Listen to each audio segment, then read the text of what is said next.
appreciate the introduction and on my professional career, and I just left my speech with my husband. As I was here listening to all these other women, I kind of changed my speech last week. Okay.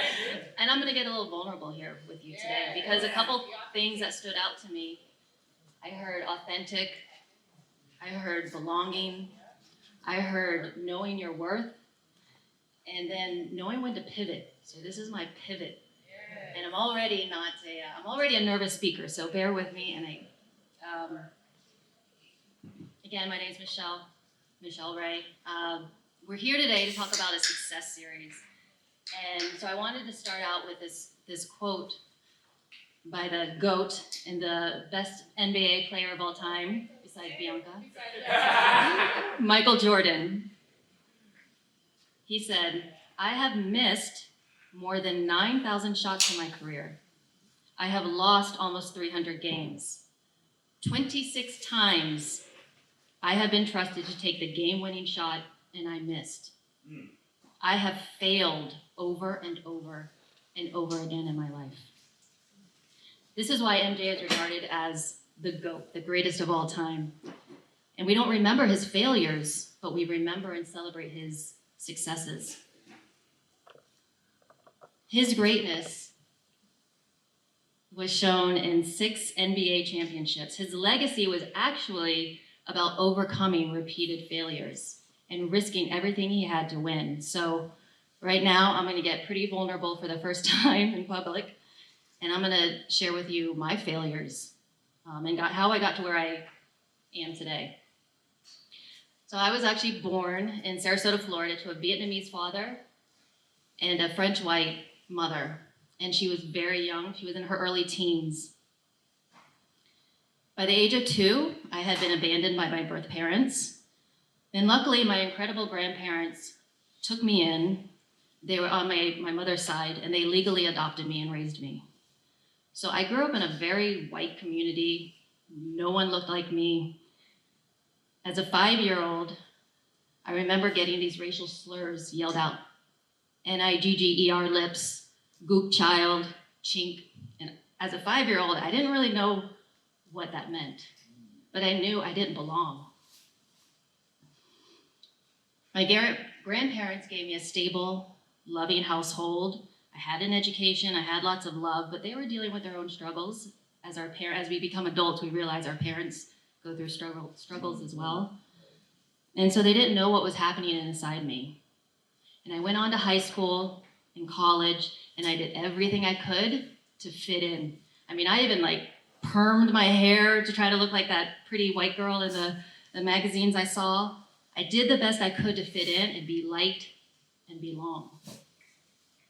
I was a popular high school cheerleader and in a big sorority in college, but I was drinking, I was partying, I was doing recreational drugs just so I could fit in, and all those things that confused kids sometimes do. Well, after college, that partying continued. On paper, I looked like I had a great life. I had a college degree, I had a great job, I had a great group of friends that had those labels: chiropractors, dentists, lawyers, doctors. Even my boyfriend at the time was a Harvard-educated doctor. We were in a 5-year relationship, but I was unhappy.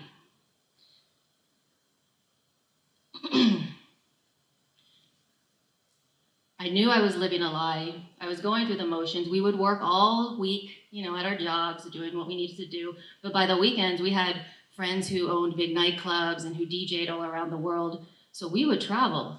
We would party at these clubs in New York, Ibiza, Chicago, San Francisco. It was fun. I'm not gonna lie, I had some fun memories, but it was, I felt alone amongst all these people. I was lost, I was directionless, and I was just going through that motions, like I said. And if you know anyone that has done drugs or you've done them yourself, and I'm not judging anyone, I just know what I went through. And when the party's going on, the highs are high, but after that party, those lows are super low.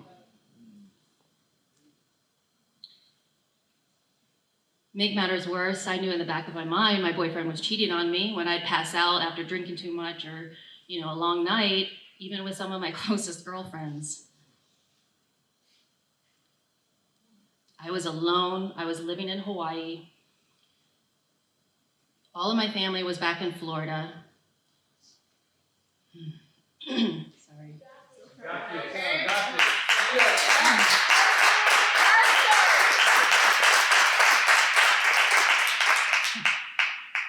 It's hard when you think your closest people, these girls you think are your family, who are doing these things behind your back. But at the age of 30, I finally had enough. And one day I woke up crying. I was depressed.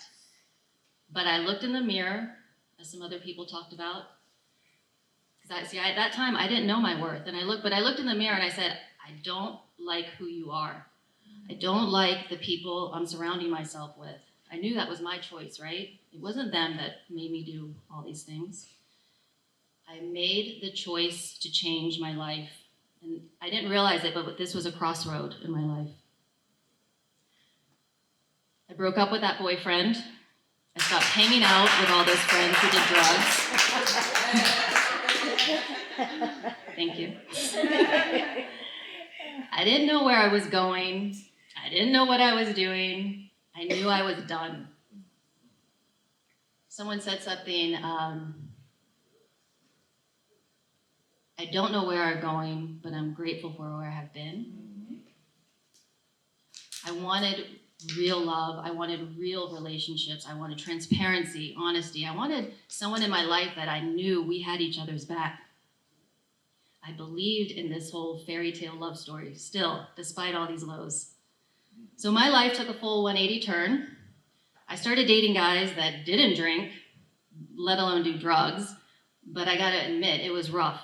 They were boring. Dating was a nightmare. We had nothing in common. They were good looking, educated, but they were nerdy, and I was just bored out of my mind. They were one-dimensional. Plus, I had no friends that I could come home and talk to about it. Now I was really alone. I mentioned I was living in Hawaii at the time. So I flew into Vegas for a work trip. And around the same time, I met this guy named Ron. Now sitting right here. Now, the first time I met him, we were at a big nightclub on the Vegas Strip, and he's surrounded by all these beautiful women. He's wearing his fedora hat. He's got his, this is back in early 2000, he's got his Ed Hardy t-shirt on. Everyone knew him. He's shaking hands with the managers, the bouncers, all the ladies are swooning him. So my first reaction was, oh no, I gotta avoid that guy. This guy is one of those club dudes. He definitely does drugs. He probably sells drugs. And I don't want to be around that. But then I saw him dance. And he was really good. Ron actually used to compete in hip-hop freestyle dancing. And I noticed everybody was watching him. There was something different about him. Eventually, we started talking, and I met a couple of the cocktail waitresses at that nightclub. They said, oh yeah, that's Mr. Ray. I love Mr. Ray. He is the only guy that comes in here and gives us respect. He doesn't put his hands on us. In fact, he's never even hit on us once. We love Mr. Ray. I was like, okay. I realized I've misjudged this guy based on his appearance and his environment. Ooh, sorry, I lost my... Well, to make a long story short, though, we became friends.